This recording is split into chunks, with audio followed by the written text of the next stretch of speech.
Muy bien, hermanos. Bendito sea su nombre. Vamos a comenzar esta noche en Isaías capítulo 63, verso 12. Isaías 63, 12, que es un texto mesiánico. ¿Qué quiere decir la palabra mesiánico? Un texto mesiánico del Antiguo Pacto. Es un texto que hace alusión al Mesías. Baruch Hashem.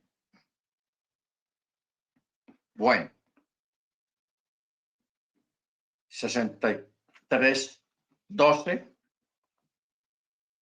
dice de la siguiente manera: el que estuvo a la diestra de Moche, guiándolo con su brazo glorioso, el que dividió el mar ante ellos y se ganó renombre eterno. Ojo con esto, lo voy a volver a leer. No pensemos que el texto dice el que estuvo a la mano derecha de Moche. No. Aquí está diciendo el que dotó a Moche de poder, de unción, para realizar todos esos milagros que el Eterno hizo a través de Moche. Eso es lo que está diciendo. Lo que pasa es que cuando dice la palabra diestra, se está refiriendo al poder, y esta era una forma antigua que hoy en día ya no se utiliza, una forma antigua de escribir en el Medio Oriente, que cuando una persona tenía poder, autoridad, se le decía la persona tiene diestra o está con su diestra alzada, o sea, está con su poder manifestándose. Entonces, teniendo en cuenta esto, lo va a leer el texto. Dice, el que estuvo a la diestra de Moche, guiándolo con su brazo glorioso, y el que dividió el mar ante ellos y se ganó renombre eterno. El que los condujo por el fondo del mar, como se conduce el caballo por la estepa sin tropezar. Y así como desciende el ganado a la cañada, el espíritu de Yahweh los hizo descansar, y así pastoreaste a tu pueblo para hacerte un nombre glorioso. ¿Ok? Baruch Hashem. O sea, esta porción de Isaías es una porción mesiánica porque se está refiriendo a Yeshua.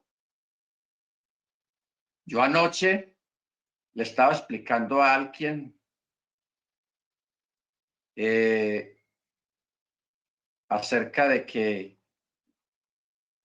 todo lo que ocurrió en el Antiguo Pacto, cuando los patriarcas eran guardados, guiados, cuando Moche fue a Egipto y realizó todos aquellos milagros, cuando, en fin, una gran cantidad de portentos, de manifestaciones del Eterno, esas manifestaciones eran de mano de Yeshua, el Mesías. O sea, no olvidemos un texto que dice Pablo, que hablando de Yeshua dice que él es el resplandor de su gloria. Ojo, Yeshua es el resplandor de la cabod, de la gloria del Eterno. ¿Ok?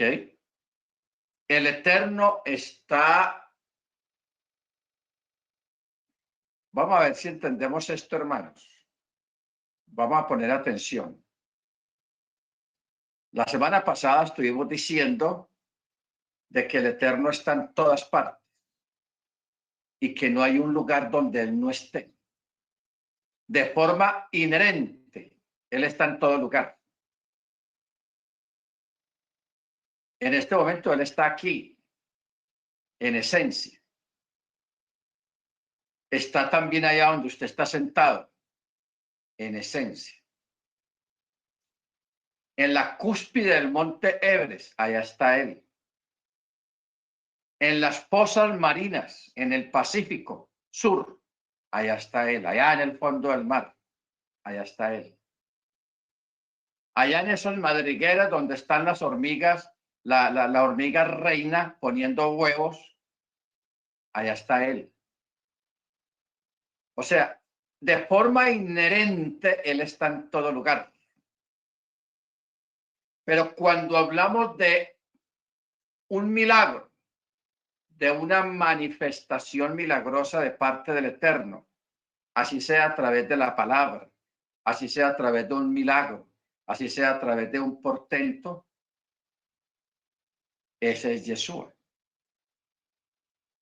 No que yo estoy hablando de que hayan dos, no. Voy a ir despacio. El Eterno está en todo lugar. No hay un lugar donde Él no está, porque Él ocupa todo, él ocupa el tiempo y el espacio. Por eso Él es aespacial. ¿Qué quiere decir aespacial? Que Él no depende del espacio. ¿Por qué no depende del espacio? Porque Él creó el espacio.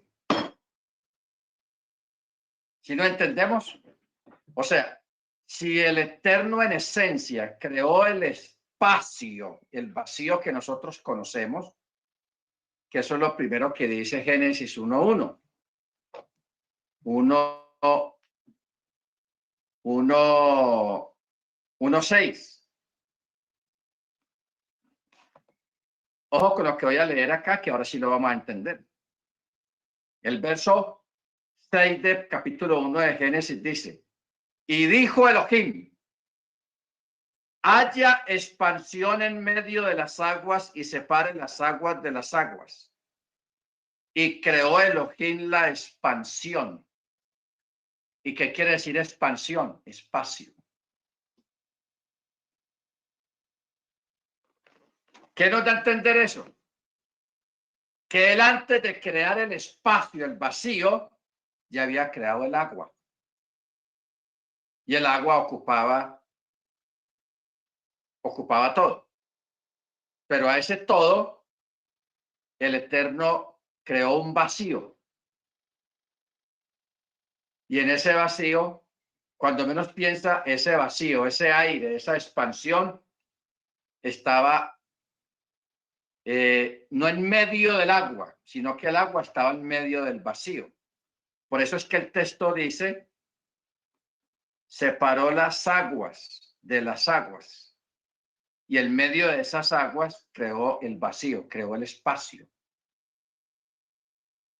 ¿Ok? Creó el espacio. Entonces, cuando hablamos ya de la creación, por eso es que el texto dice que la creación fue hecha por el Mesías.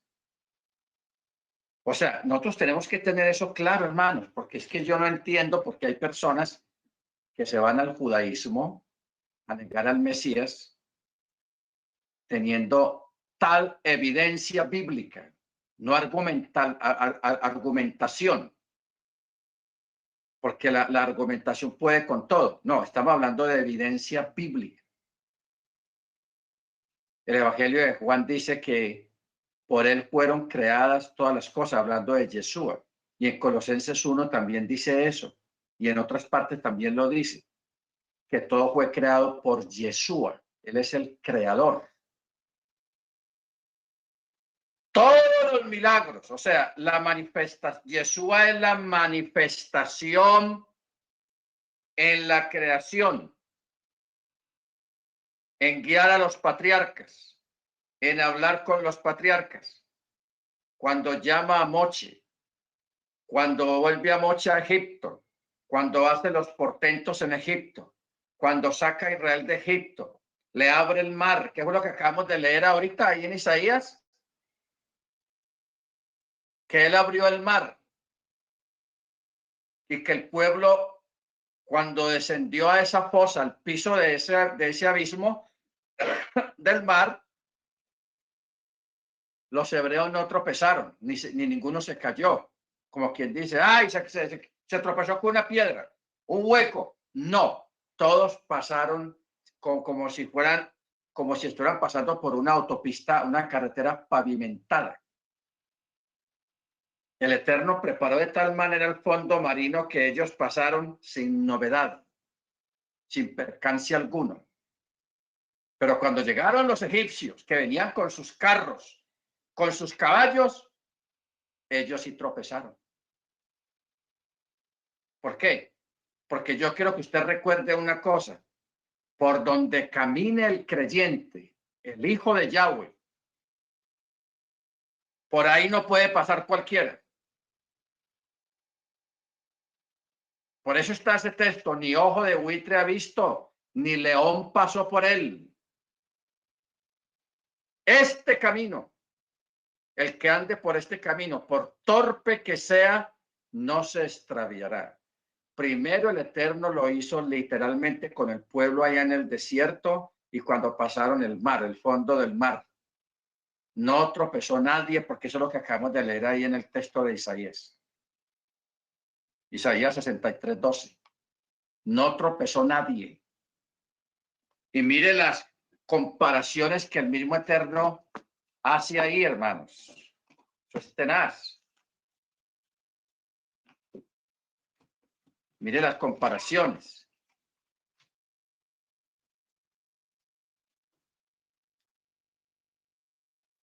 Dice, el que los condujo, 63:13, el que los condujo por el fondo del mar, como se conduce el caballo por la estepa sin tropezar.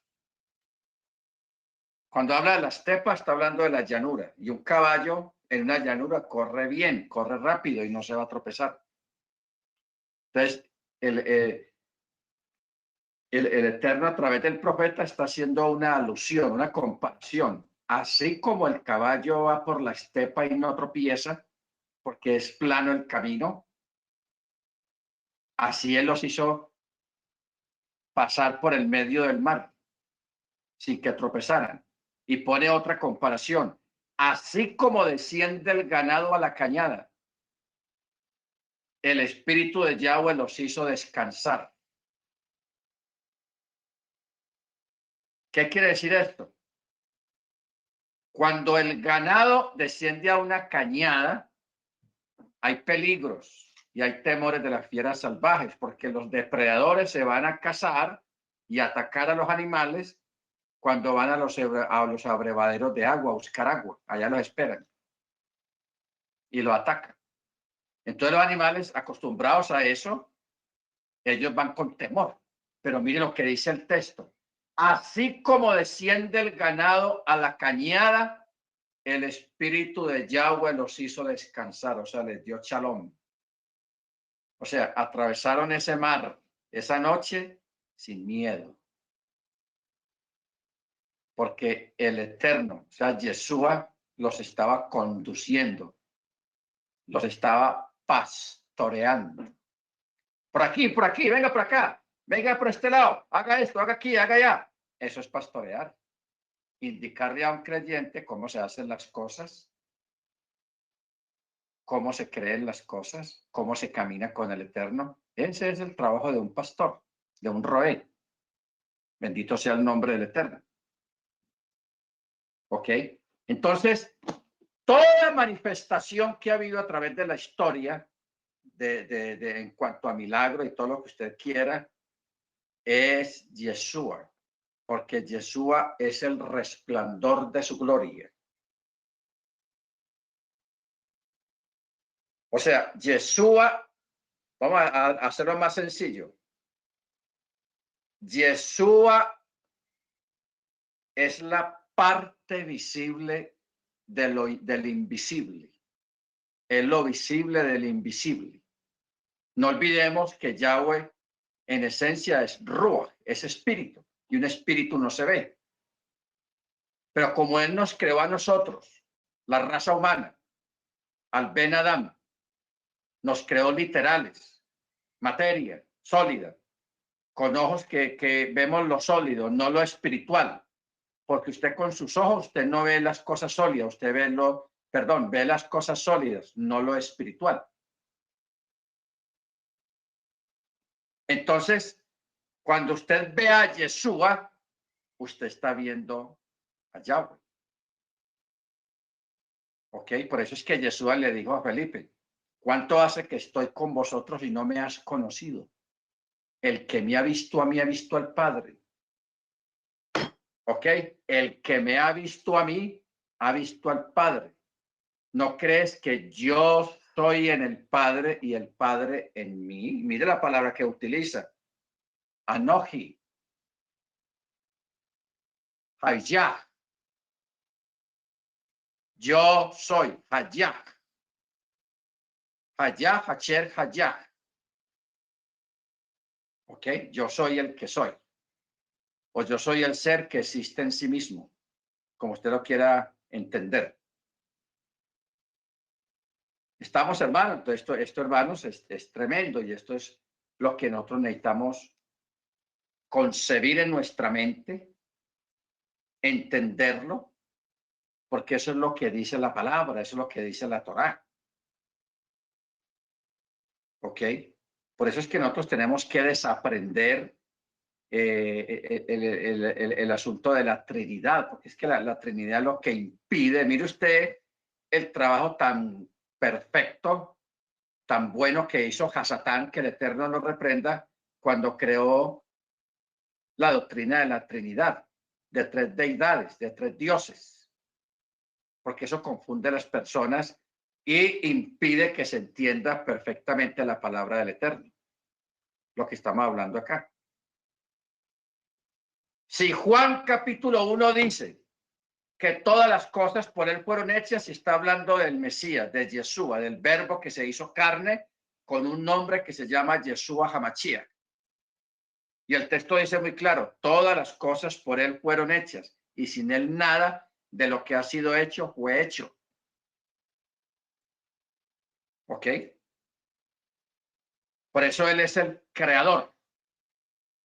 Él es la parte visible. Él es la manifestación a nuestro mundo del Eterno, de Yahweh. Yahweh se manifestó de esa manera, con un título de hijo, de Mesías, de Sar Japaní, de muchos nombres, son muchos títulos, pero es el mismo. Entonces, de acuerdo con Rambam, el recuento completo de Isaías 53 se refiere al Mesías de Israel, quien llevará y redimirá al pueblo. Cuando el pueblo fue sacado de Egipto, ese fue el comienzo, el principio de la redención del pueblo, no de todo el mundo. Por eso la buena nueva, el evangelio, no es para todo el mundo, hermanos. Eso es otra cosa que tenemos que entender, porque desde el catolicismo nos metieron en la cabeza de un evangelio universal, de una salvación universal, y eso no está en la Biblia de esa manera. Él vino fue a redimir al pueblo. ¿Cuál pueblo? Al pueblo que aceptó la Torá en el Sinaí. A ese pueblo, el que aceptó la Torá. ¿Ok? Baruch Hashem. Entonces, de esa manera es que nosotros podemos entender todos estos textos. Ahora, volviendo a las palabras de los sabios, vamos a revisar varios comentarios sobre Isaías 63:9, mientras descubrimos la verdadera identidad del Sar Japanim, del príncipe del rostro, y en relación al Eterno. Cuando Rachi explicó la palabra y fue afligido, él dice que hablaban de un ángel llamado Miguel. Cuando se lee otro documento, cuando dice, el texto dice, y cargó nuestros pecados. habla de ese mismo ángel que sufre por Israel.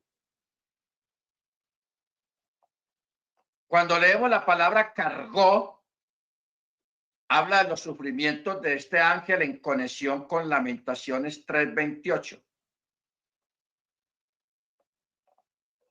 Vamos a mirar Lamentaciones 3:28.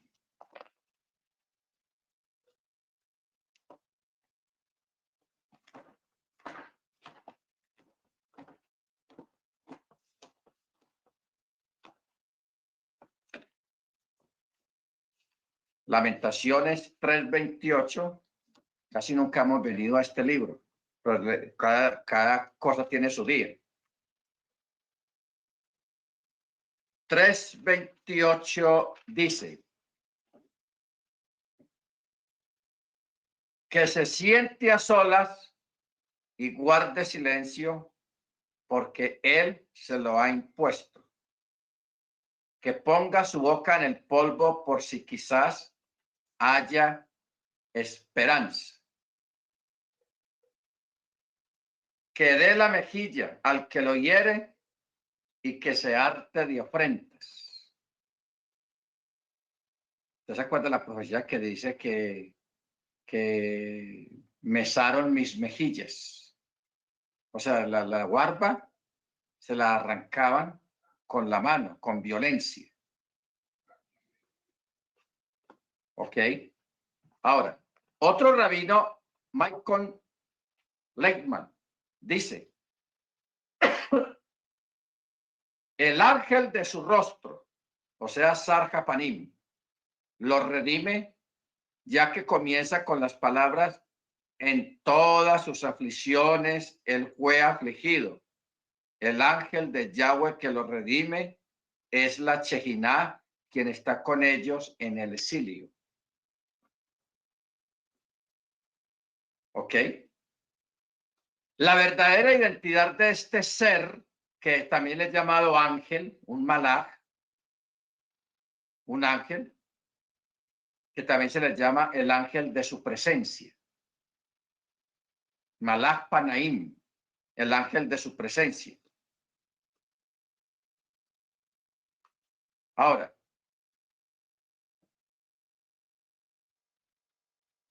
mira este texto que dice, ahora pues, si he hallado gracia en tus ojos, te ruego que me muestres ahora tu camino para que te conozca y halle gracia en tus ojos y mira que esta gente es pueblo tuyo. Y él le dijo, mi presencia irá contigo y te daré descanso. Mi presencia irá contigo y te daré descanso. Está hablando del Mesías. ¿Ok? Baruch Hashem. Ahora, en conexión con esta escritura en Éxodo 13:21, dice claramente que fue Yahweh y un ángel, ya que utiliza el nombre completo de Yahweh, quien anduvo delante de ellos en el desierto. Este texto está cuando dice, y Yahweh iba delante de ellos de día en una columna de nube para guiarlos por el camino y de noche en una columna de fuego para alumbrarles a fin de que anduviesen de día y de noche. Ahora, este texto habla directamente de que Yahweh iba delante de ellos porque así está escrito en el texto hebreo. ¿Ok? Ahora, usted me va a decir, hermano, pero vea, ahí no está diciendo explícitamente que Yeshua o que era un ángel. Hay un texto que está precisamente, curiosamente, en el Brit Hadashah, en el Nuevo Testamento. A ver, hermana Niurka y hermano Freddy. Cuando ese texto que dice vosotros que recibiste la ley por disposición de ángeles. Creo que está en Hechos de los Apóstoles. A ver si me consiguen esa cita. Son tan amables. Vosotros que recibiste la Torá por disposición de ángeles. Correcto. Dígame. Hechos 7:53. Ah, eso es velocidad. Usted sabe, Rabino Google. 7:53. Ahí está. Vosotros que recibiste la Torá por medio de ángeles y no la guardasteis. Ahora, cuando usted lee otros contextos, dice que Yahweh les dio su Torá. Entonces uno puede decir que hay una contradicción. No. Cuando uno entiende la palabra, uno no va a ver ninguna contradicción. Si en una parte dice Yahweh y en otra parte dice ángel, pero cuando habla de determinado ángel está hablando de Yeshua, porque Yeshua también es llamado el ángel de tu faz,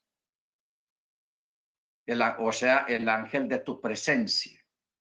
A ver si me consiguen el texto donde dice de esa manera, el ángel de tu faz o el ángel de tu presencia. ¿Ok?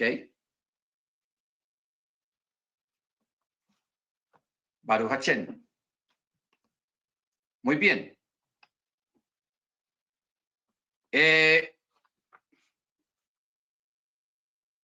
Vamos a mirar, por ejemplo, Sar Hapanim, que quiere decir ángel de su presencia, que es igual a Yeshua, poseedor de la completa autoridad de Yahweh.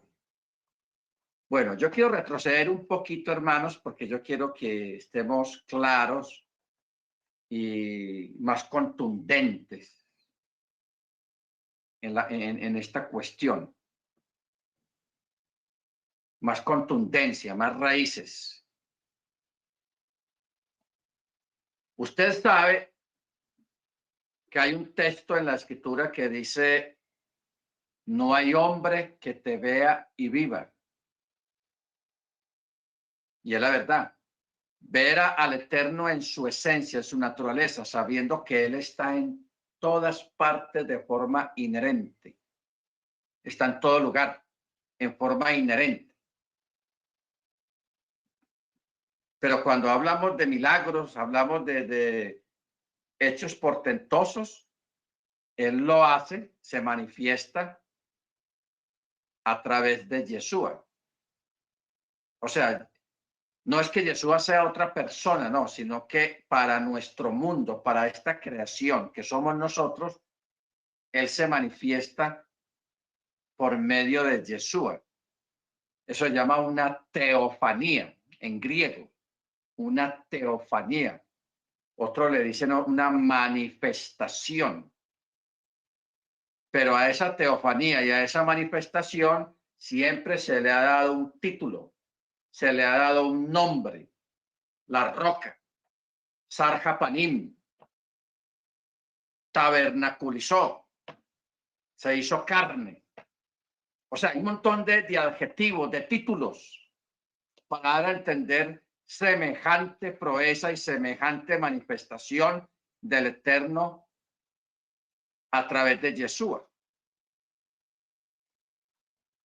Ahora, vamos a entrar ahora a profundizar más. Le voy a dar 3 nombres. 1, 2, 3.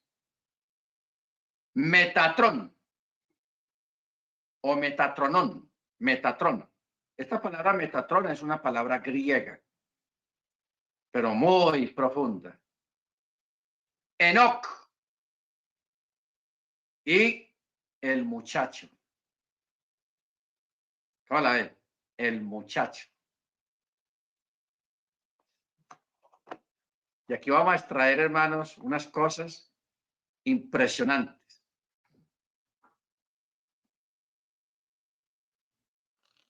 que es Yeshua, o sea, Metatrón es Yeshua.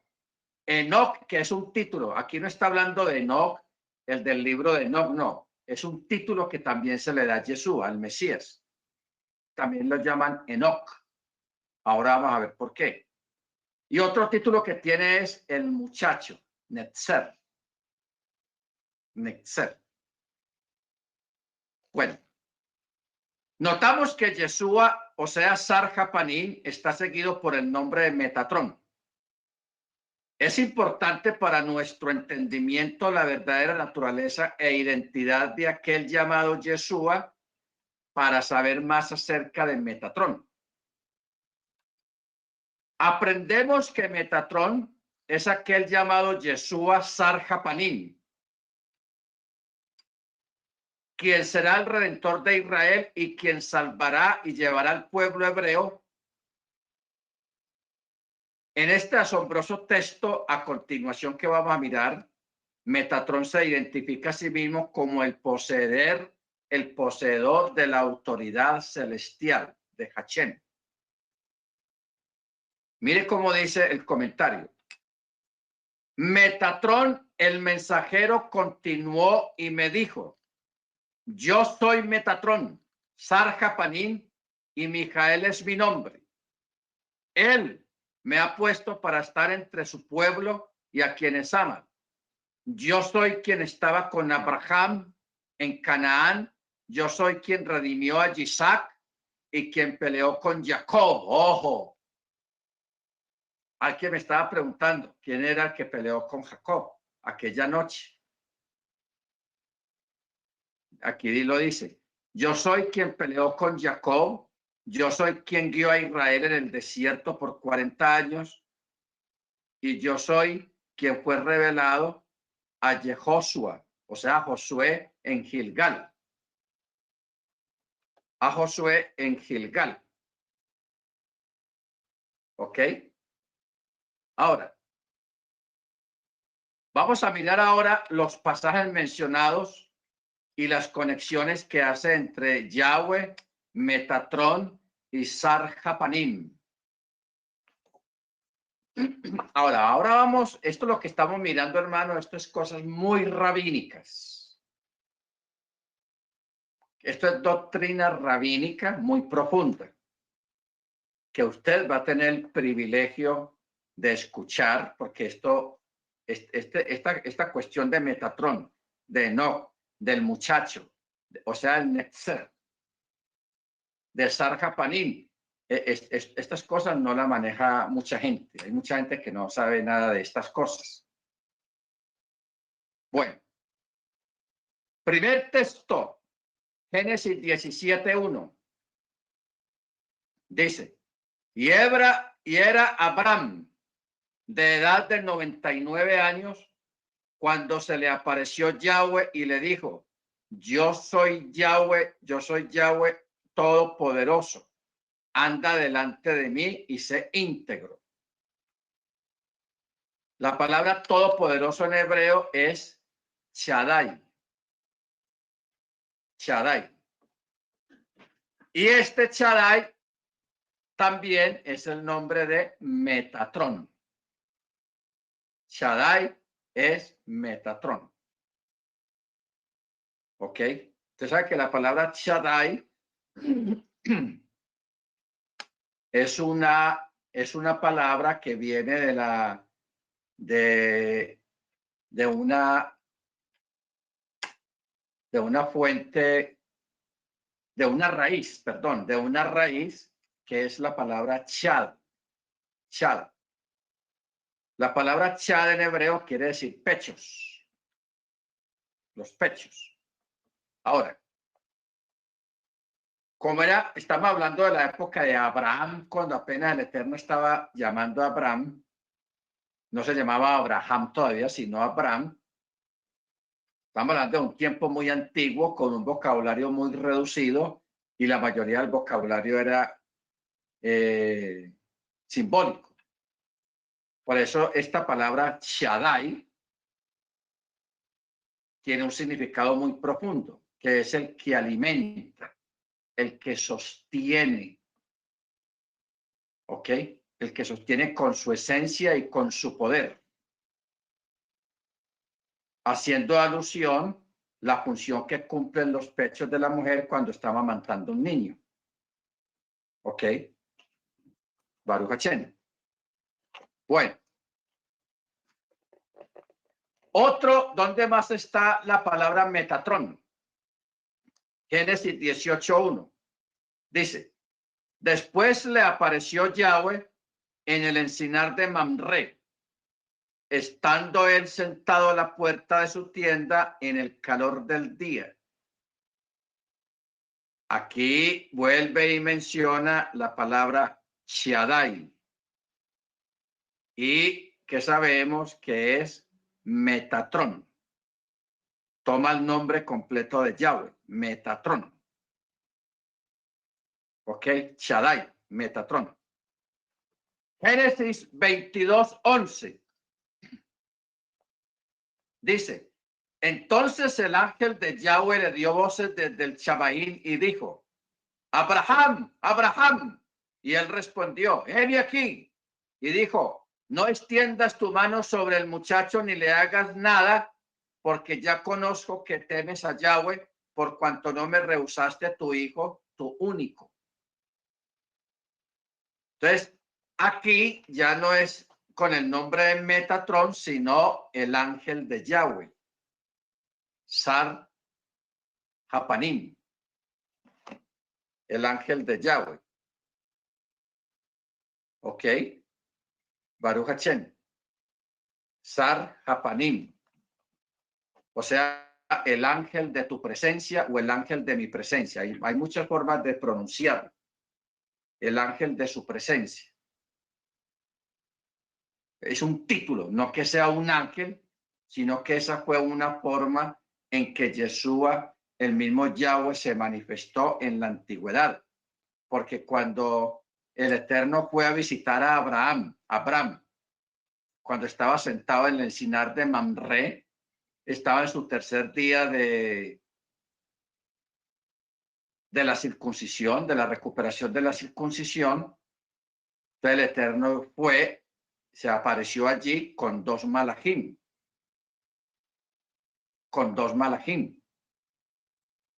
Uno era el ángel destructor, el que iba a acabar con Sodoma y Gomorra. Y el otro era un ángel custodio que era el encargado de sacar a Lot y su familia de Sedom.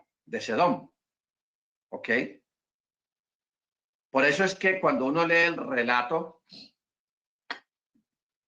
ese relato, hermanos,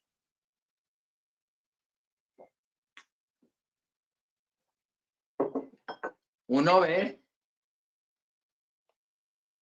que el texto en hebreo dice, y vio Abraham 3 varones. El texto no dice que él los vio que pasaban por el camino. No. Ellos aparecieron ahí, a una distancia de él. Aparecieron, no que llegaron, sino que aparecieron. Entonces, él se acerca a ellos y él se da cuenta, Abraham se da cuenta que el que estaba en el centro era Yahweh. ¿Cómo sintió? ¿Cómo lo supo? El Ruach,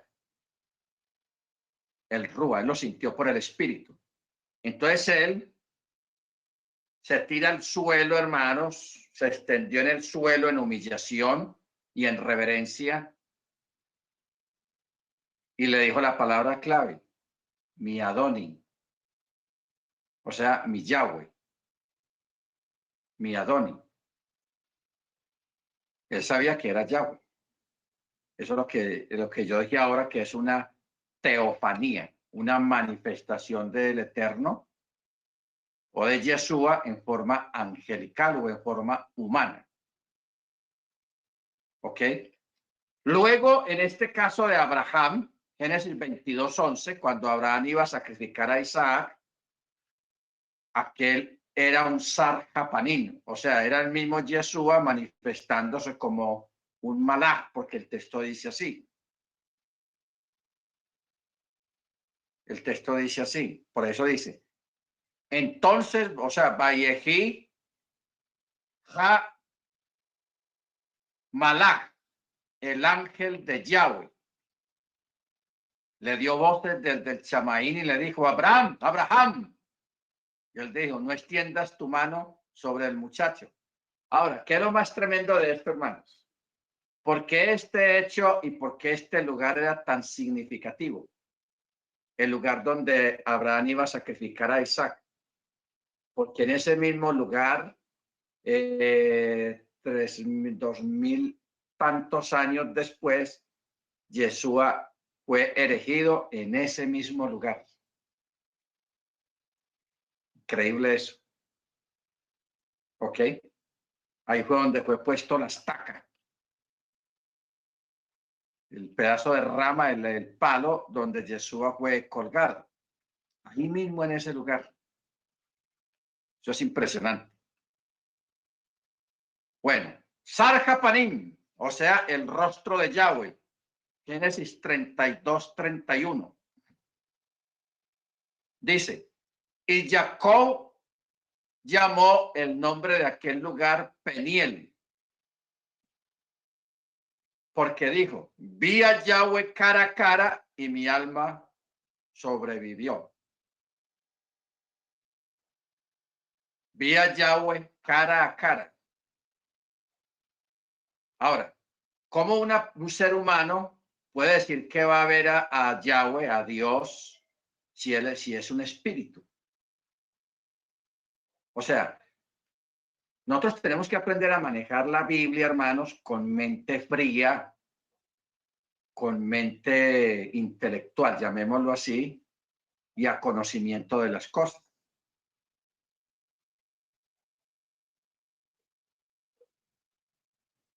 Porque literalmente Jacob luchó aquella noche con un varón, con un ángel. Y ese ángel era Yeshua.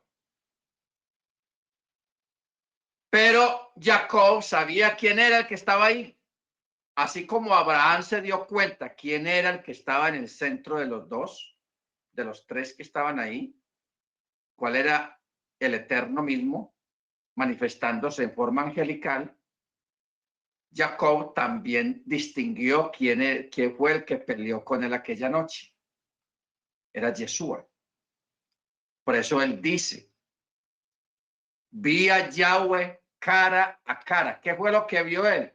Sarja Panim, el ángel de tu rostro, el ángel de tu presencia. O sea, la manifestación de Yahweh en forma angelical. Si Jacob no hubiera entendido lo que él pasó aquella noche, ni con quién luchó, él hubiera dicho claramente, luché con un ángel cara a cara y ya, punto. Pero él no lo dijo así. Él dijo, vi a Dios, a Yahweh, cara a cara, y mi alma fue preservada. ¿Entendemos, hermano, ahora cómo funciona la escritura y cómo funciona la lógica y la razón cuando leemos las escrituras y lo que estamos aprendiendo? Bendito sea el nombre del Eterno. Si Jacob hubiera peleado aquella noche con un ángel normal, porque hay ángeles, hay de ángel a ángel, él hubiera dicho, peleé, bendito sea Yahweh que me permitió pelear con un ángel y me dio la bendición de parte de Yahweh. Hubiera dicho así, pero él no dijo así. Vi a Yahweh cara a cara. Y ese malach, esa manifestación era Yeshua, el Mesías. ¿Ok? Ojo con eso. Bendito su nombre. Ahora, Éxodo 23, 20 y 21. Dice, he aquí, yo envío mi malach delante de ti para que te guarden el camino y te introduzca en el lugar que yo he preparado. Guárdate delante de él. Oye su voz. No le seas rebelde. porque él no perdonará vuestra rebelión, porque mi nombre está en él. Aquí está hablando de nuevo de Metatron. Metatron. Yo sé que de pronto es un poco complicado para usted digerir esto, porque de pronto no está acostumbrado a la palabra Metatron, Sarjapanim, y eso que nos falta el muchacho. Muchacho, como dicen los cubanos. Muchacho. Ok.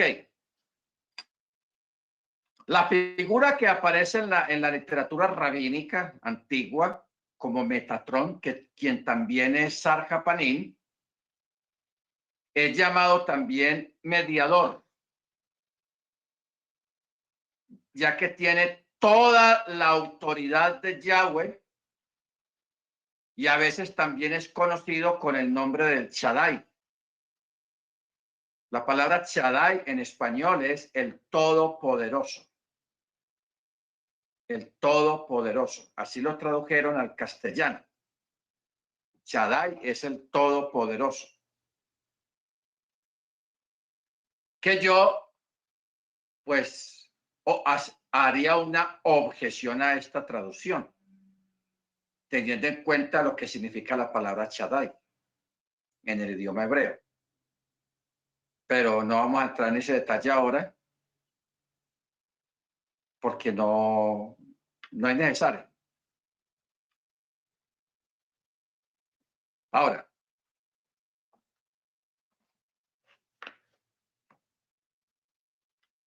acordemos lo que se dijo ahí en este texto de Éxodo 23:20. Él te introducirá al lugar que yo he preparado, guárdate delante de él, oye su voz, no le seas rebelde, porque él no perdonará vuestra rebelión, porque mi nombre está en él. Desde ahí vienen unas preguntitas. ¿Por qué hay que obedecerle? ¿Cuáles son las implicaciones con obedecerle? Él es una manifestación de Yahweh mismo. Por eso cualquier persona que se interponga, que no le obedezca, que no le haga caso, puede ser destruido. ¿Ok? Baruch Hashem. Entonces, por eso es bueno tener claro esto. El libro de Apocalipsis y la extraña colección de textos de revelación conocidos como la literatura Ejalot, comparten un asombroso número de rasgos que se centran alrededor de un viaje visionario al Chamaín, al cielo, para obtener revelaciones ante el salón de un trono celestial, modelado a partir de la visión del ámbito celestial del libro de Ezequiel. Apocalipsis es una obra mesiánica de finales del primer siglo y la literatura de Jalot fue compuesta desde la antigüedad tardía hasta la era de los Geonim, continuando editándose hacia la Edad Media, así que algo así como una conexión directa entre ambos textos parece improbable. Sin embargo, hay considerable evidencia de que algunos de los textos de Jalot se basaron a veces en material más antiguo, remontándose aún a la época del Segundo Templo. Bueno, ¿qué estamos hablando acá? ¿Qué es Jalot? La palabra Jalot es literatura rabínica que habla de los tiempos del fin, o sea, los tiempos apocalípticos. Pero ellos no mencionan la palabra apocalíptico porque la palabra apocalíptico es una palabra griega y es una palabra más reciente basada en el libro de Apocalipsis. Que ahí pues tendríamos otra objeción y otra discusión. ¿Cuál debería ser la forma correcta de llamar el libro de Apocalipsis? Porque hay otras versiones que lo llaman la revelación. hay otras versiones, en fin. Yo quiero, si alguien quiere argumentar o decir algo sobre este libro, el nombre, no el contenido, sino el nombre, sería muy interesante. En esta Biblia hebrea que yo tengo, se les llama Gilyanah. Gilyanah. Así se le dice en hebreo, Gilyanah. La palabra apocalipsis es una palabra que viene del griego. Tiempos finales o revelación. La revelación. ¿Ok? Ahora, si nosotros queremos más pistas sobre esto, ¿a dónde hay que ir? Al primer texto de Apocalipsis. Mire cómo dice. La Gilyaná de Yeshua, Hamachía, que Yahweh dio para manifestar a sus abadín las cosas que deben suceder pronto, y la declaró enviándola por medio de su malach celestial a su Ebed Yohanan.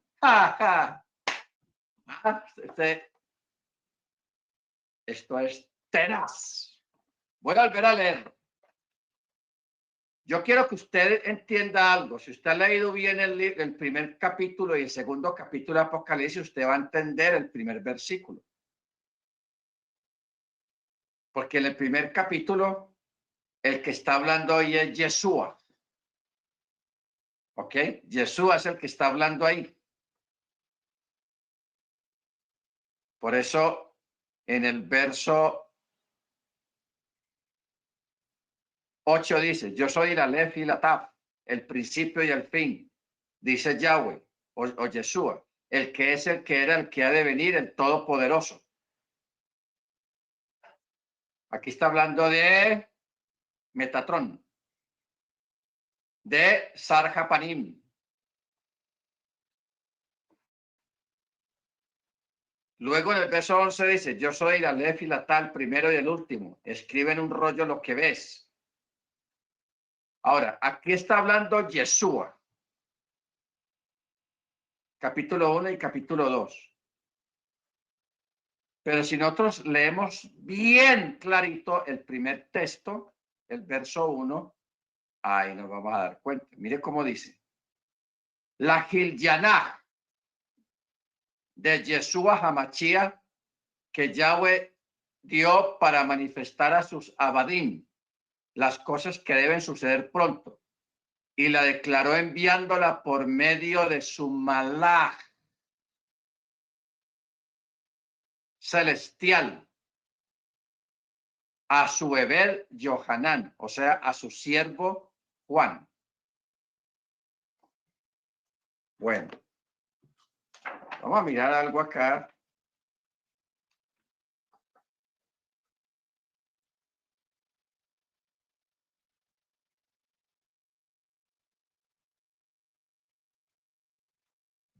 Posiblemente se está refiriendo a Yeshua en relación en que Yeshua, aún antes y después de su encarnación, o sea, el verbo encarnado, no dice reencarnación, sino encarnación. Entonces, ahí está muy claro lo que estamos mirando acá. ¿Ok? Acerca del libro de Apocalipsis, que es lo más conocido que todos sabemos, se dice Apocalipsis, pero la palabra correcta es Gilyason, o sea, Gilyanah. Gilyanah. Gilyanah. A ver quién tiene la Biblia Codes, ¿cómo es que llaman? La que tiene hermano, que tiene la mayoría de ustedes, hermano Freddy. La K2, la Biblia K2. ¿Cómo dice Apocalipsis 1:1?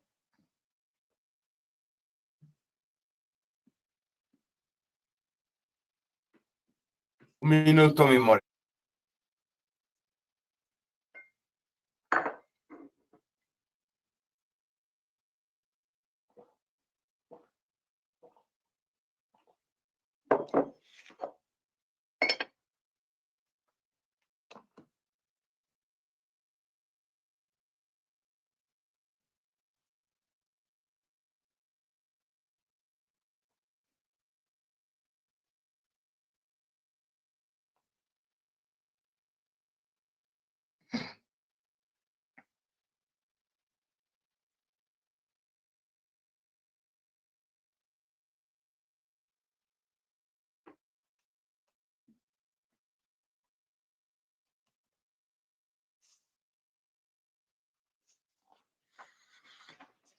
¿Ya lo encontraste? Un minuto, mi amor, es que me está cargando. Ok.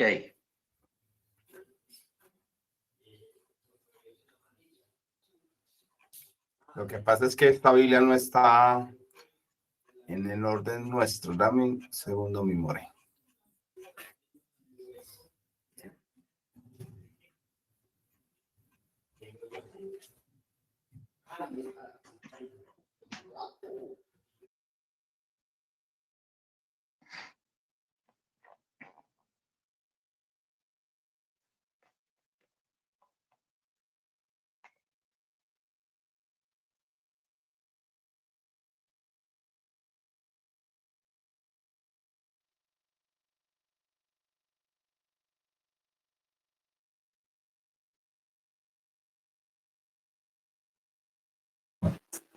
Pastor, ¿cómo es el capítulo que dijo?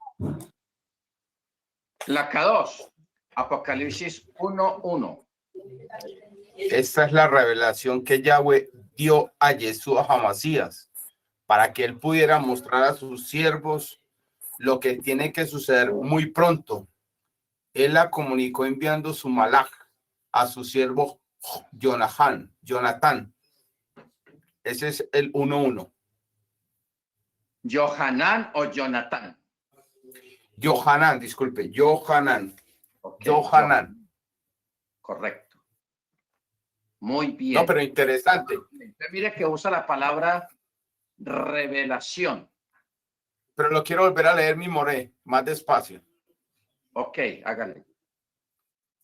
Esta es la revelación que Yahweh dio a Yeshua Hamashiach para que él pudiera mostrar a sus siervos lo que tiene que suceder muy pronto.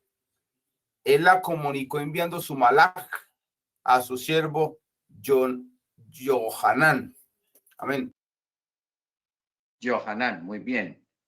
Bueno, el énfasis aquí es que usa la palabra revelación. Porque la palabra apocalipsis, si usted busca la palabra apocalipsis en un diccionario,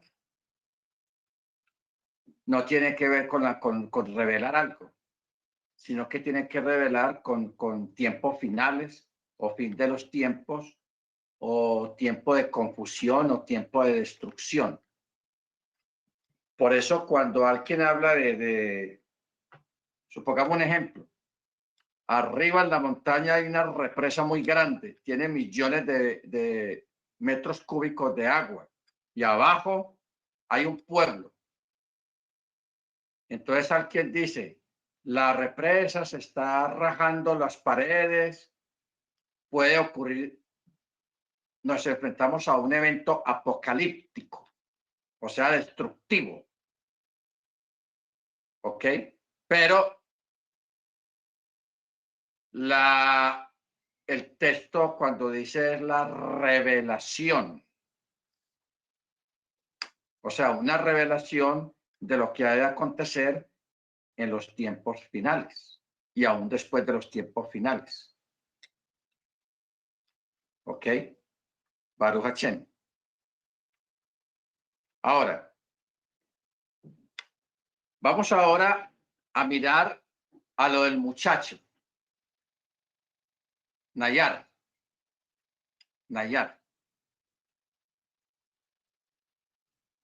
Comencemos con un texto que está en Juan 10, 1 y 3, Evangelio de Juan. Dice, de cierto les digo, el que no entra por la puerta en el redil de las ovejas, sino que sube por otra parte, ese es ladrón y salteador. Mas el que entra por la puerta, el pastor de las ovejas es. Bueno.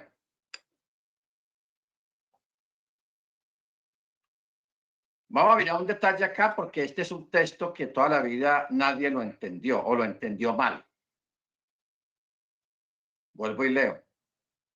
El que no entra por la puerta en el redil de las ovejas. Ahí no está hablando si a las ovejas, sino a los pastores, a los maestros. Porque mire cómo comienza. El que no entra por la puerta en el redil de las ovejas, sino que sube por otra parte, este es un ladrón y es un salteador. Pero el que entra por la puerta, el pastor de las ovejas es. Ahora, transgredió Jesús a las escrituras hebreas al declararse el mediador que tiene la autoridad de abrir la puerta. ¿O el judaísmo normativo está en lo correcto al establecer que no hay necesidad de un mediador? ¿Se acuerda hace días que estuvimos hablando del porest?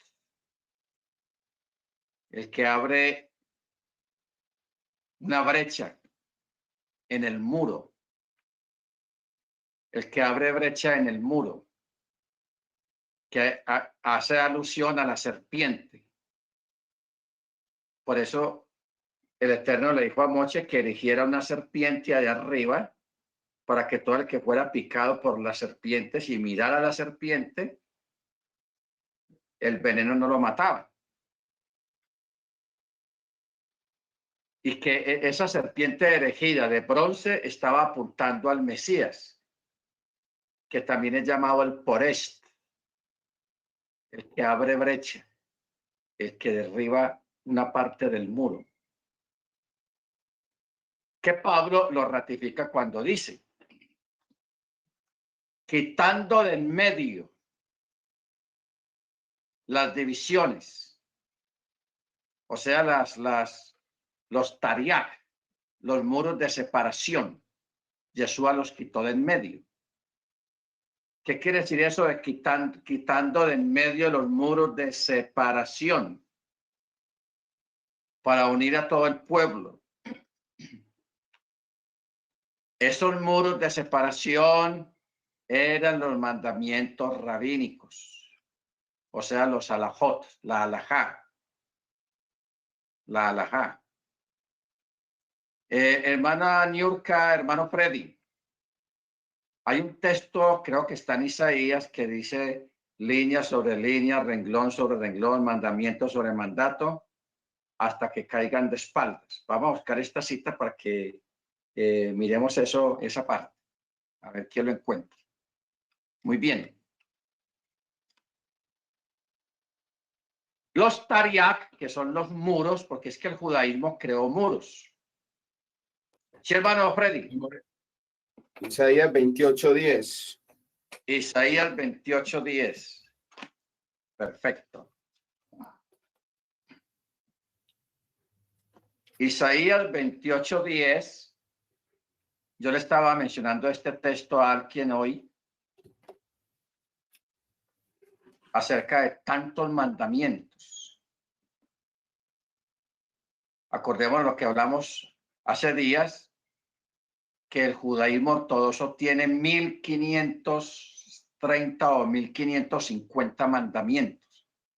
Legalmente en la Torá solamente hay 613 mandamientos. Todos los mandamientos se suman 613 no más. Pero el judaísmo, por fregarle la vida a la gente y estrecharlos y crear esos muros de separación, crearon prácticamente 1000 mandamientos más, casi 1000 mandamientos de demás.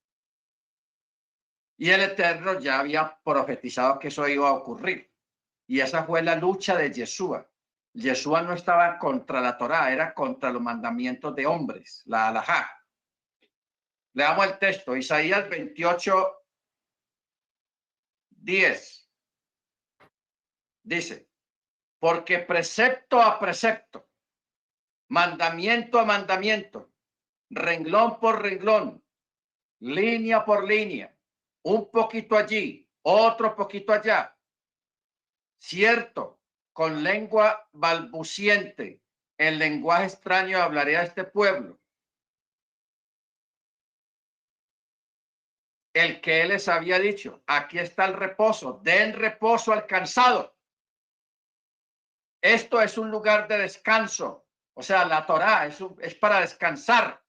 El Shabbat es para descansar. Pero ¿qué dice? ¿Cómo termina el verso 12? No quisieron oír. Por lo que la palabra de Yahweh será para ellos precepto a precepto, mandamiento a mandamiento, renglón por renglón, línea por línea, un poquito allí, otro poquito allá, hasta que vayan y caigan de espaldas y sean quebrantados y se enreden y queden atrapados. Por eso, hermanos, yo quiero que usted tenga cuidado, porque yo he visto mucha gente repartiendo oraciones rabínicas a los que ya estamos en Yeshua, o sea, nos quieren volver a esclavizar. Eso es lo que Pablo habla a los gálatas insensatos, que se querían volver a esclavizar a los rudimentos de esos mandamientos de hombres.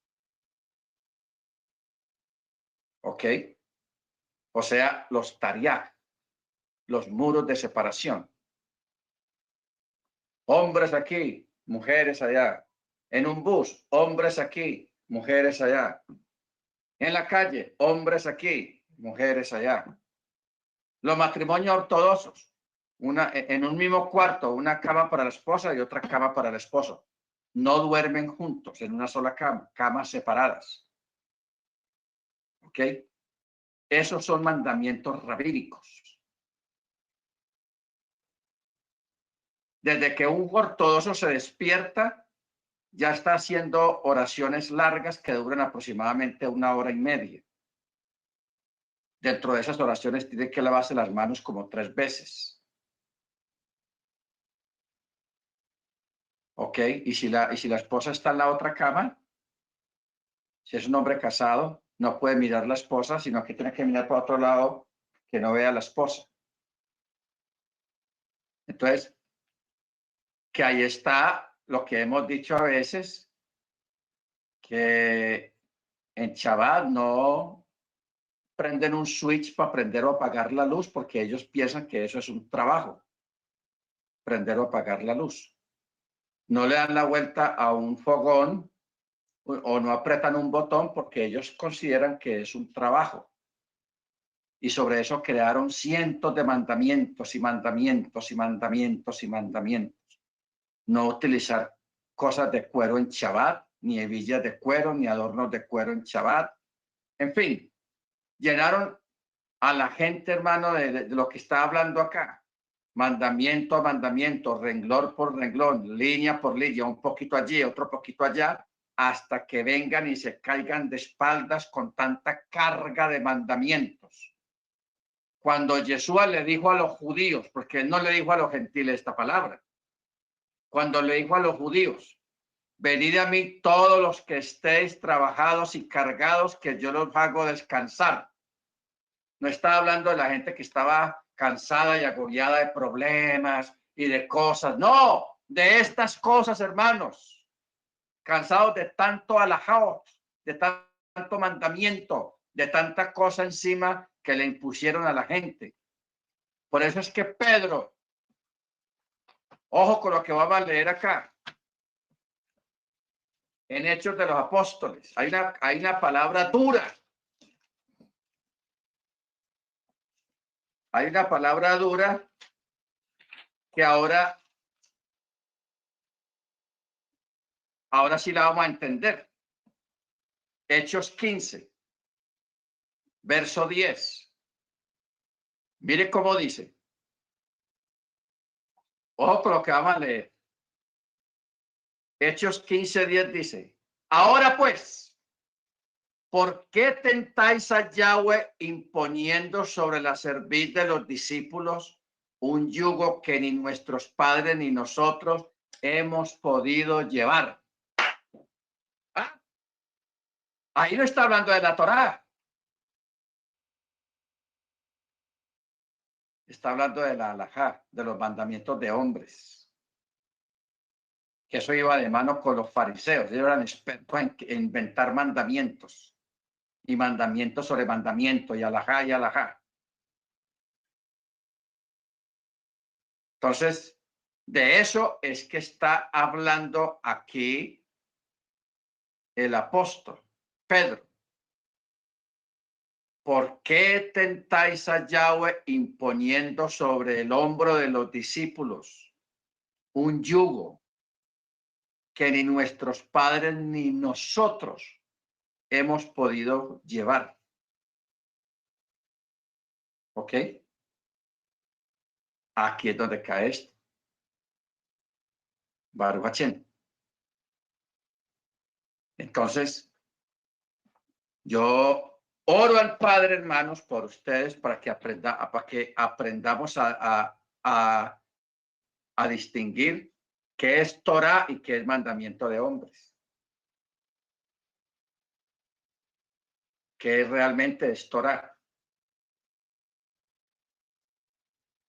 Porque yo veo mucha gente enredada con asuntos rabínicos, ortodoxos.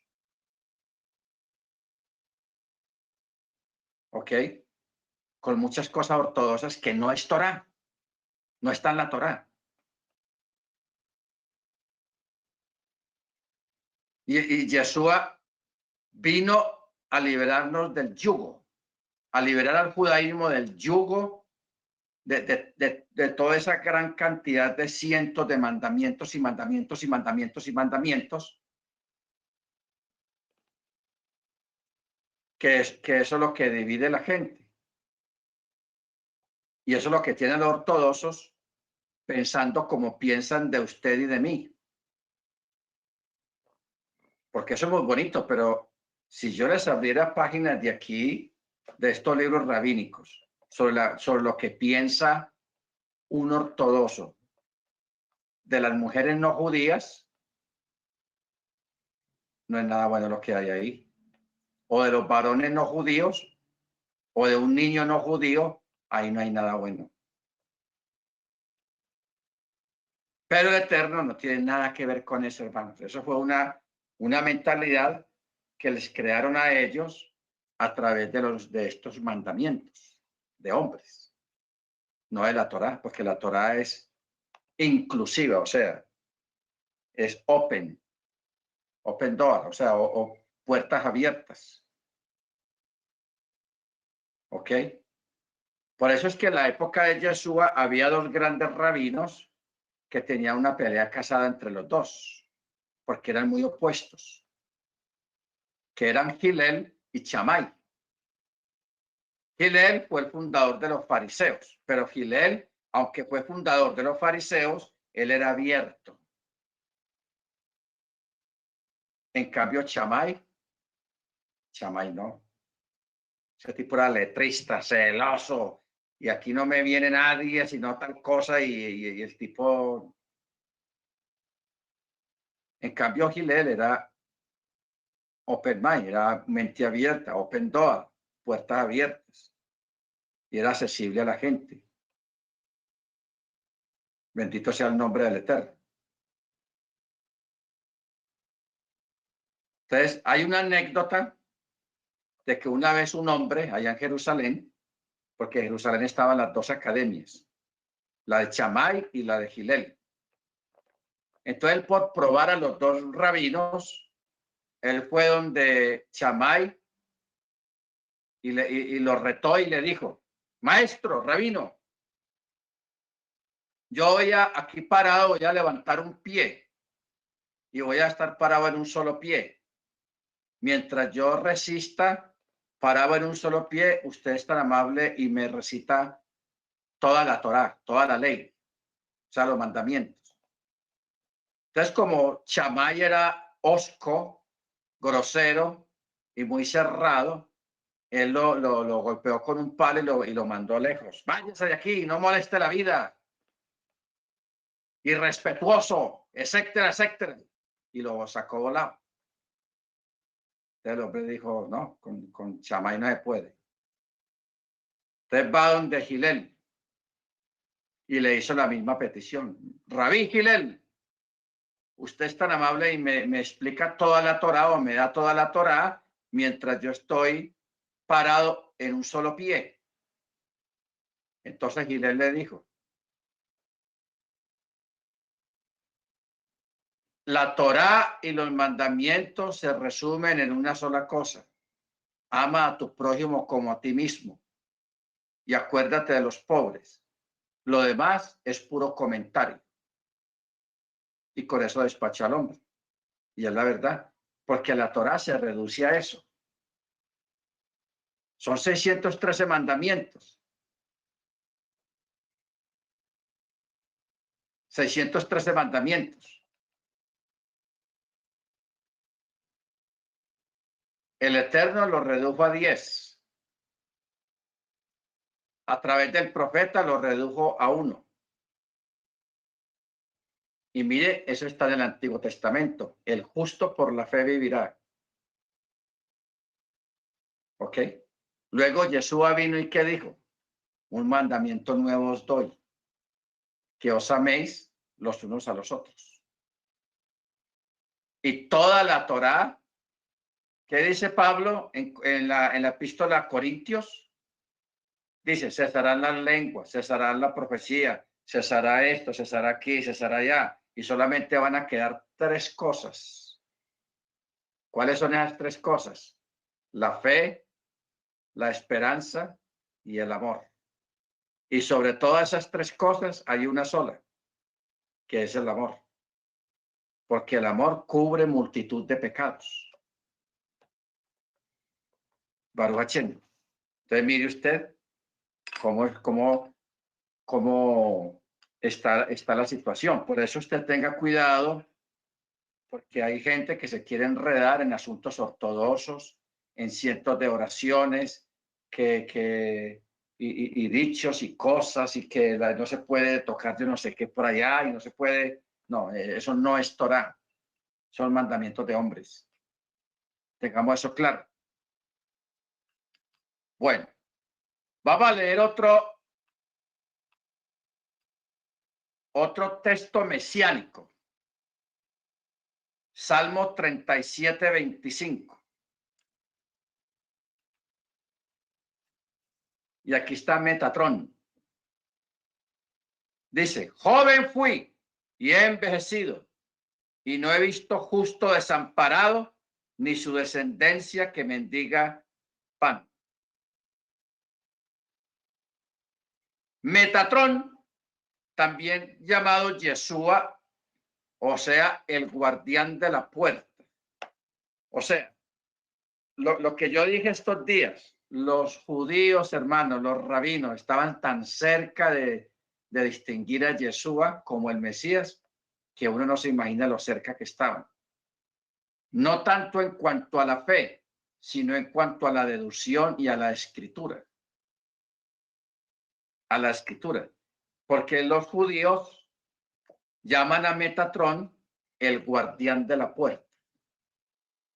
Y usted sabe las palabras que dijo Yeshua allá en Apocalipsis. He aquí yo estoy a la puerta y llamo. Y luego Yeshua también dijo, yo soy la puerta y el que por mí entrare será salvo. ¿Y a qué puerta se está refiriendo, hermanos? Las fiestas. Las fiestas. Porque cuando usted vaya a averigua qué quiere decir la palabra Moedim, las fiestas, porque o sea, los tiempos señalados. Y esta palabra empieza desde Génesis. La palabra Moedim está en Génesis. Cuando dijo, y el Eterno creó el sol, las estrellas y el firmamento y todos los planetas para a través de ellos marcar los tiempos y las señales. Y cuando dice la palabra tiempos, habla la palabra Moedim, o sea, los Moed. Y la palabra Moed son las fiestas. Las fiestas, que son 7. Entonces, cuando uno va a un diccionario hebreo para averiguar qué quiere decir la palabra Moed, dentro de los significados que tiene la palabra Moed, hay uno que dice el que está a la puerta. Increíble. El que está a la puerta. O sea, desde Génesis capítulo 1 ya están señalando al Mesías a través de las fiestas de los Moadim. Moed. Luego Yeshua viene y dice, yo soy la puerta, al que por mí entrare será salvo. Luego en Apocalipsis dice el mismo Yeshua, he aquí yo estoy a la puerta y llamo. O sea que el Eterno, a través de las fiestas, está haciendo un llamado a las gentes para que entren al reino.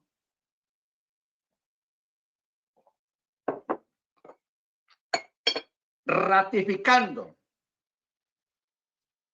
lo que yo dije hace unos días, de que un creyente en Yeshua, en la Torá, se distingue que ha hecho conversión real, es cuando la persona comienza a guardar Shabbat y a celebrar las fiestas. Mientras la persona no guarde Shabbat y no participe de las fiestas, esa persona no está dentro, así esté todos los días en la congregación, así sepa mucha Biblia y sepa mucha Torá. Pero si esa persona no celebra, no guarda Shabbat, esa persona no está dentro todavía. La gente, usted puede considerar que alguien está dentro, es porque comienza con el pie derecho guardando Shabbat y celebrando las fiestas. O sea, ese es el sello, ese es el distintivo de una persona que está dentro ya. Shabbat. O sea, si alguno de ustedes que está aquí todavía no ha comenzado a celebrar el Shabbat, usted no está dentro todavía. Usted está fuera de la puerta. ¿Ok? Estás fuera de la puerta todavía. Pero si ya está celebrando Shabbat, está celebrando las fiestas. Así sea de una manera muy rudimentaria, muy sencilla, pero hágalo. Hágalo. ¿Ok? Bendito sea el nombre del Eterno. Entonces, por eso hay que ponerle cuidado al asunto. Y por eso son tan importantes las fiestas. Por eso es tan importante la palabra Moed. Y por eso es que Yeshua dijo, yo soy la puerta. Y en Apocalipsis dijo, he aquí yo estoy a la puerta y llamo. ¿De qué manera se hace el llamado?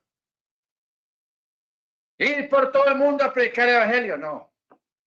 El llamado es a través de las fiestas. A través de las fiestas. Mire usted cómo embolataron la gente con otro sistema, con otras cosas diferentes, sabiendo que la respuesta está ahí mismo en la escritura. ¿Ah? Baruch Hashem. Bueno, este texto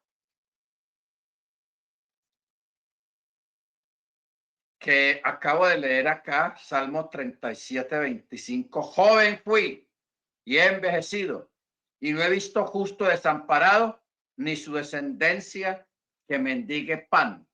Menciona la palabra Nahar.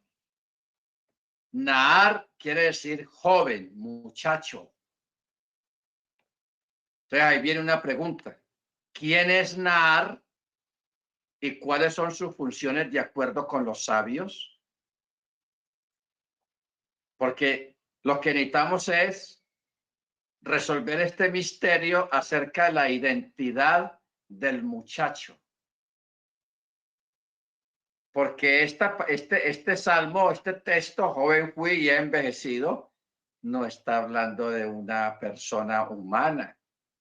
Está hablando de Yeshua, que es el que está diciendo esta palabra.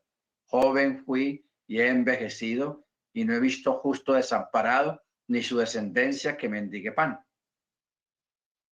Entonces viene la pregunta, ¿quién es este Naar? Uno de los nombres para el Mesías es el término hebreo Hanaar, o sea, el Naar, el muchacho. Nótese que no es llamado Naar así directamente, sino Hanaar, o sea, el muchacho. Entonces vamos a buscar una conexión entre todos estos nombres mientras aprendemos otro importante atributo más del Mesías. La palabra Naar puede ser interpretada como un acrónimo. ¿Dónde está ese acrónimo? En una palabra en castellano que dice, ten misericordia de tu heredad. Y ahí entre esa frase, ten misericordia de tu heredad, o sea, Rahem al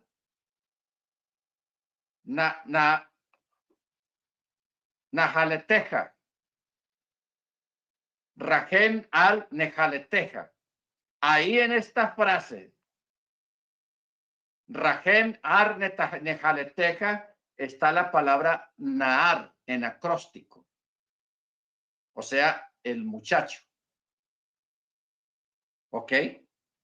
Ahora, se verá al Hanaar, o sea, al muchacho, y aquí que él clama y tiene misericordia del pueblo, como Moche clamó en su oración por redención y salvación. En conexión con Proverbios 8:5. Habla acerca del príncipe del mundo, Hanaar, quien es llamado el gran Metatrón. Tiene 7 nombres y en cada ocasión es llamado por un nombre distinto dependiendo de la función que desempeñe. El gran comentarista Rachi señala un punto importante en Berechit Rabá sobre Génesis 32:30 y el encuentro con el ángel, quien es identificado como Metatrón, o sea, el muchacho, con Jacob, porque el ángel le preguntó, Jacob le preguntó al ángel, ¿cómo es tu nombre? ¿Qué le dijo el ángel? ¿Por qué preguntas por mi nombre? Y no le dio ningún nombre. Porque la palabra hebrea, Shmi, Ismi.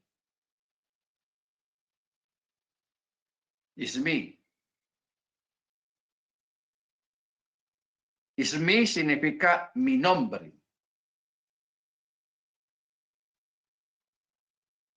Cuando uno mira a través de las escrituras del Antiguo Pacto, nos damos cuenta que hubieron varias personas que tenían contacto con el Metatrón, con Naar, como usted lo quiera llamar, y siempre le preguntaban por el nombre. Declárame tu nombre. ¿Y qué le decía el malaj? ¿Por qué preguntas por mi nombre si es admirable? O sea, en ninguna de las veces que se preguntó el nombre, dijo el nombre. ¿Por qué no lo dije? No lo decía. ¿Por qué el ángel no le dijo a Jacob quién era? Porque el nombre Yeshua no podía ser revelado antes de tiempo. Aunque estaba revelado encriptadamente en el Antiguo Pacto, desde Génesis está encriptado el nombre de Yeshua, está codificado. Pero en aquella época nadie sabía de descodificar la escritura. de cómo desencriptar todo eso. Ahora es que ya desencriptando todo ese material en la Torá, es que da el nombre de Yeshua. Yeshua. Pero no se podía decir en aquella época porque era un nombre oculto. Era un nombre oculto. Por eso dice, la misión del muchacho, o sea, del Hanaar, es cambiar el nombre de Jacob a Israel para que Israel reciba el favor de Yahweh en referencia a la misión de la redención del muchacho. Porque el nombre Hanaar representa o quiere decir, como dijimos ahora, ten misericordia de tu heredad. Ojo con esto, ten misericordia de tu heredad. ¿A dónde nos lleva esta palabra? Ten misericordia de tu heredad. Juan 3:16. Porque de tal manera amó Yahweh al mundo que dio su Hijo unigénito para que todo aquel que en él crea no se pierda, mas tenga vida eterna. Por eso hay un salmo que está entrelazado con una palabra en todos sus textos que dice Ki leolam hasdo. Ki leolam hasdo. ¿Qué quiere decir? Porque para siempre es su misericordia. Al que creó los cielos y la tierra, Ki leolam hasdo. Al que abrió el mar para que el pueblo pasase, Ki leolam hasdo. Siempre se menciona un hecho portentoso del Eterno y se cierra diciendo Ki leolam hasdo, porque para siempre es su misericordia, porque para siempre es su misericordia. ¿Ok? Entonces, por eso, este acrónimo donde dice, ten misericordia de tu heredad. Y ahí está la palabra Naar. Naar. O sea, el muchacho. O sea, implícitamente estaba ahí oculto.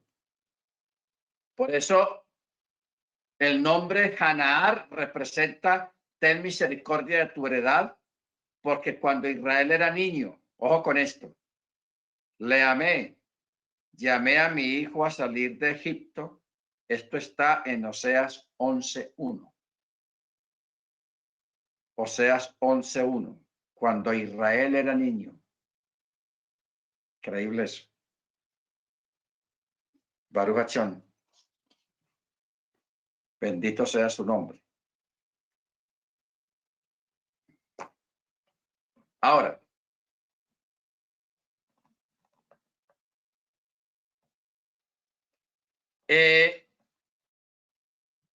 mire aquí un comentario un poco duro, llamémoslo así. Es difícil creer o decir que el nombre de Jesús haya traído misericordia para el pueblo judío. ¿Por qué? Porque en ese nombre, el nombre de Jesús, los romanos, los cruzados, la Iglesia Católica ha perseguido a los judíos utilizando ese nombre. Entonces no puede un nombre que la gente puede considerar sagrado para el catolicismo o para el cristianismo, porque en el nombre, o sea, cuando uno lee la historia es importante saberla. En el nombre de Jesús se realizaron unas matazones impresionantes dadas por la Iglesia Católica y por el protestantismo. Los protestantes. Ellos mataron mucha gente utilizando el nombre de Jesús. Pero más sin embargo, en el nombre real y original no se han realizado matazones. ¿Quiénes somos los que estamos utilizando el nombre de Yeshua? Nosotros. pero nosotros no estamos haciendo cruzadas, ni estamos haciendo limpieza étnica, ni limpieza religiosa usando el nombre de Yeshua, ¿no? Por eso es que el Eterno permitió que en este tiempo se rescatara el nombre original, porque qué tal el catolicismo realizando esas cruzadas violentas y esas matanzas y esos crímenes que cometieron en el nombre de Yeshua. Hubiera sido brava la cosa, pero lo hicieron fue en otro nombre, que no era un nombre original. ¿Entendemos? Ahora, vámonos para Oseas 11:1. Vamos a sacar algo de aquí muy interesante.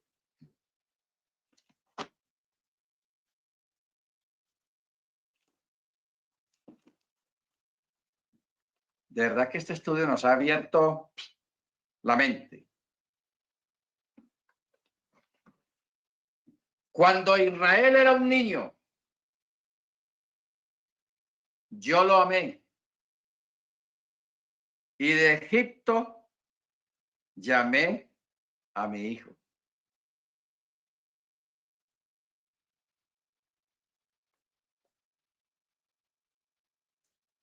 Llamé a mi hijo.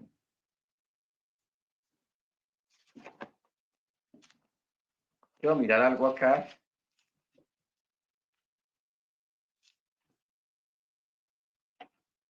Mateo 2:14.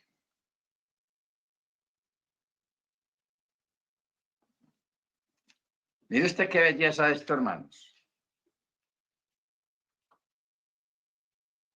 En este solo versículo hay dos relatos.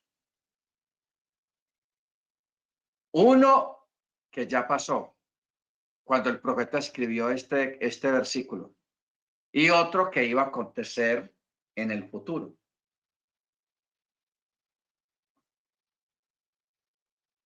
La primera parte de este texto dice, cuando Israel era un niño, yo lo amé.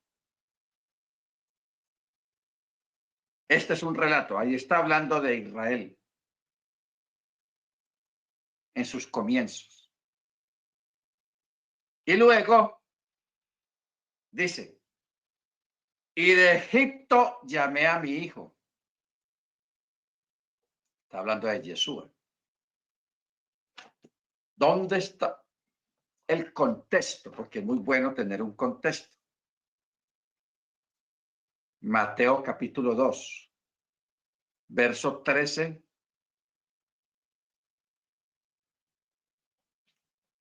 Increíble esto, hermanos. Dice 13. Después que ellos regresaron, he aquí un ángel de Yahweh se aparece en sueños a Joseph diciendo, al levantarte, toma al niño y a su madre y huye a Egipto y permanece allá hasta que yo te diga, porque Herodes está buscando al niño para destruirlo. Y él levantándose tomó de noche al niño y a su madre y se fue a Egipto. Y allá se quedó hasta la muerte de Herodes, para que se cumpliera lo dicho por el Yahweh mediante el profeta cuando declara, de Egipto llamé a mi hijo. Amén.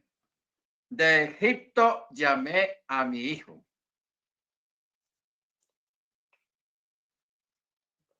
¿Estamos? O sea que aquí está hablando de Yeshua.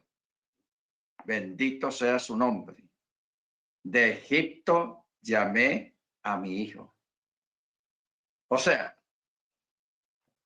un judío ortodoxo. Vamos a mirar esto, hermanos, a llegar a esta conclusión. Un judío ortodoxo lee este texto y se lo aplica todo a Israel. Porque como el judío ortodoxo no lee el Nuevo Testamento, nunca va a leer Mateo capítulo 2, donde habla el cumplimiento de esta mitad, de esta otra mitad del texto. Cuando dice, como dijo el profeta de Egipto, llamé a mi hijo, hablando de que cuando el ángel se le apareció otra vez a José y le dijo, ya murió Herodes, el que procuraba matar al niño, ya puede regresar a Judea, a Israel. Por eso dice, de Egipto llamé a mi hijo. ¿Ok? Bendito su nombre. Entonces, por eso podemos decir sin temor, sin miedo, que el judaísmo ortodoxo en muchas enseñanzas, por no tener el Nuevo Testamento en la mano, hay muchas enseñanzas que ellos tienen que están equivocadas. ¿Por qué? Porque para nosotros que tenemos el Nuevo Testamento, el Brit Hadashah, ya hay cosas que ya se cumplieron y están claras para nosotros, pero para ellos están oscuras y ellos le buscan una aplicación, una forma de explicar lo que ellos no han visto porque no tienen el Nuevo Testamento. ¿Nos entendemos, hermanos? O sea, tener esa claridad para entender cómo funciona la Torá. Baruch Hashem. Vamos a parar aquí, hermanos. Vamos a parar aquí porque ya quería decirles algo. Para